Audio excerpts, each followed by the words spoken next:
మనందరి మనస్సులలో ఏదో విధంగా పరమాత్మను లేదా అనంతత్వాన్ని పొందాలనే కోరిక నిగూఢంగా ఉంది.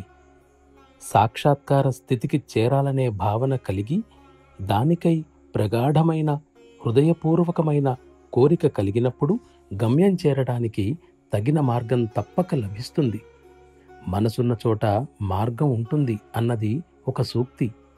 భావన తన హద్దును అధిగమిస్తే ఆలోచన అవుతుంది. ఆలోచన బలపడితే దైవప్రాప్తికి చర్య మొదలవుతుంది. సముద్రం లోలోతుకి వెళ్ళిన వానికే ముత్యాలు లభిస్తాయి.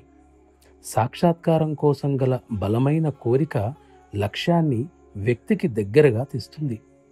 తాను ప్రయోజనం పొందాలనే కోరిక ఎవరికైనా ఉంటే ఆ వ్యక్తి సరియైన శ్రద్ధ, సరియైన గ్రహణశక్తి, సరైన నైతికత తనలో పెంపొందించుకోవాలి.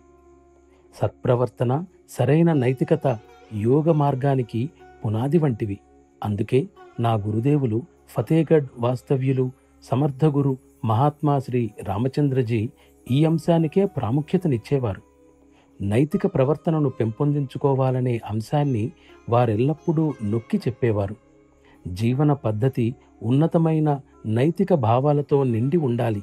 అది లేకుంటే అన్నింటికీ అతీతమై తప్పక కలిగి ఉండదగిన అత్యంత సూక్ష్మమైన ఆధ్యాత్మికత్వాన్ని పెంచే అర్హత వ్యక్తికి లభించదు. మనకు విముక్తి కావాలి, కానీ ఆ పదానికి నిర్వచనం మనకు తెలియదు. బాధలు విరేళ్లైతే పుష్పాలు ఫలిస్తాయి. ప్రతి సహచరుడు వాటిని తప్పక కృషి చేసి సాధించాలి. క్షణిక కాలమైన దివ్యత్వ దర్శనాన్ని పొందినవారు ధన్యులు.